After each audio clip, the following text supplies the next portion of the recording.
বাবার নামে আজকে যে খেলাটা দিয়েছে সেজন্য যে উদ্যোগটা নিয়েছে সেজন্য আমি আমার ব্যক্তিগত এবং আমার পরিবারের পক্ষ থেকে ধন্যবাদ ও কৃতজ্ঞতা জানাচ্ছি।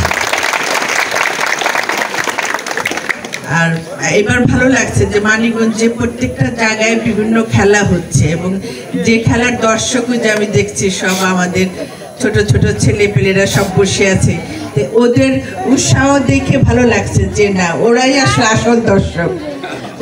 আসল দর্শক ওরা, ওদের জন্য যে খেলাটা আয়োজন করা হয়েছে এবং ওরা মুন্নুকে চিনো তোমরা? হ্যাঁ চিনো মুন্নুকে? বলো তো কে? হ্যাঁ, তারপরে আমার বাবা কি ছিল জানো? আমার বাবার গল্প একদিন এসে তোমাদের বলবো। তোমাদের মতন আমার বাবা এরকম ছোট একজন ছিল, তার বাবা ছিল না, মাই মানুষ করছে, বড় করছে, তারপরে একদিন তোমাদের মতন স্কুলে পড়ে সে মানিকগঞ্জের কি হয়েছে, মানিকগঞ্জের প্রতিনিধি তোমাদের পাশে এসে দাঁড়িয়েছে। ইনশাল্লাহ তোমরা আগামীতে এই মানিকগঞ্জের দায়িত্ব নিবে। আজকে অনুষ্ঠানটা আসলে দরকার, আমাদের তো পড়াশোনা অবশ্যই দরকার, পড়াশোনার পাশাপাশি মনোজগতের যে একটা বিকাশ সেটার জন্য আমাদের খেলাধুলা দরকার।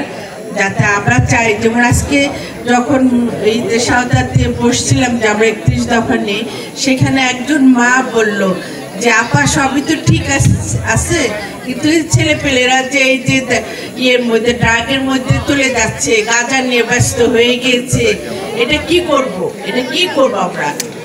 এই যে বড় একটা সমস্যা কিন্তু মা বলে দিলেন। এই সমস্যা থেকে আমরা যারা এলাকার মুরব্বী আছি, যারা এখানে সিনিয়র মা বাবা যারা আছে, সবাইকে সম্মিলিতভাবে চেষ্টা করতে হবে আমার সন্তানদের জন্য ওইখান থেকে আমরা ফিরে আনতে পারি। আর সকল শিক্ষা প্রতিষ্ঠানে যারা হেডমাস্টার আছেন, শিক্ষক শিক্ষিকারা আছেন, তাদেরও আমাদের সাথে সে কাজগুলি করতে হবে। ওরা একটু কোমলমতি শিশু, ওরা তো অনেক কিছু জানে না, ওদের বোঝাতে হবে। আর খেলাধুলার মধ্যে আরো বিভিন্ন রকম খেলাধুলার মধ্যে যদি ব্যস্ত রাখা যায় তাহলে অটোমেটিকলি ওরা কিন্তু সেই খারাপ জগৎ থেকে ভালো জগতের দিকে চলে আসবে। এই জিনিসটা আমাদের সবাইকে তৈরি করতে হবে। ইনশাল্লাহ বিগত 17 বছরটা আমরা কিছুই করতে পারি নাই, কিছু করতেও দেওয়া হয় না। এখন আল্লাহ আমাদের সুযোগ দিয়েছে, আমরা চেষ্টা করব মানিকগঞ্জে যেন একটা সুস্থ পরিবেশ গড়ে ওঠে। আর যারা বিশেষ করে যারা ছাত্র দল, যুব দল, স্বেচ্ছাসেবক এবং অনেক সময় দেখা যায় অনেক সিনিয়র সিটিজেন যারা আছে তারা এইসবে জড়িয়ে যাচ্ছে, তাদের আগে ঘর থেকে সংশোধন করতে হবে। ঘর সংশোধন হলে অটোমেটিকলি পাড়াটাও সংশোধন হয়ে যাবে এবং আমাদের সন্তানরা একটা ভালো জায়গায় গিয়ে পৌঁছাবে। সবাইকে সুস্থতা, সবার সুস্থতা কামনা করে আমি বিদায় নিচ্ছি।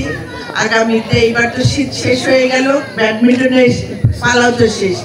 ইনশাল্লাহ আগামীতে আমরা বিশালভাবে এবং বিভিন্নভাবে যাতে আরো মানুষের কাছে খেলাধুলাটা আরো আকর্ষণীয় করা যায় সেইভাবে আমরা পদক্ষেপ নিয়ে কাজ করব। ইনশাল্লাহ আপনারা ভালো থাকবেন, সুস্থ থাকবেন। আর আজকে যারা এই অনুষ্ঠানকে আয়োজন করেছে ফ্রেন্ডস ইউনিয়ন যারা আয়োজন করছে, আমি আয়োজকদের হাতে 30,000 টাকা তুলে দিলাম। আপনারা ইনশাল্লাহ আরো ভালো কিছু সামনে দেখবো, আরো ভালো ছেলেপেলেদের আরো উদ্বুদ্ধ করবেন। এই ক্লাবটা এটা যেন একটা সংঘটা যেন একটা খেলাধুলা হয়, এর বাইরে যেন কোনো খারাপ কোনো কিছু এর মধ্যে ইনভলভ না হয়। এটা খেলার সাথে রাখতে হবে। অনেক সময় ক্লাব তুইও করতে পারি, এটা আমরা যেমন স্মৃতি পাঠাগার করেছি, এরপর একটা বই, বাচ্চাদের বই পড়ারও একটা পাঠাগারও করতে পারি, নিজস্ব একটা পাঠাগার থাকলে ক্লাবের ভিতরে লোকাল ছেলেপেলে যারা আছে তারা সেখানে বই পড়তে আসলে লাইব্রেরির মতন একটা করা, অনেক কিছু করা যায়। এইখান থেকে সঙ্গ থেকে কিন্তু অনেক সামাজিক কাজও করা যায়। এই ভালো কাজগুলির মধ্যে থেকে আমরা যেন প্রতিষ্ঠানটা ভালোভাবে চালাই এবং এলাকায় যেন সুন্দর পরিবেশ থাকে, সেটা ক্লাবের সাথে যারা জড়িত আছে তাদের প্রতি অনুরোধ থাকলো। ধন্যবাদ সকলকে।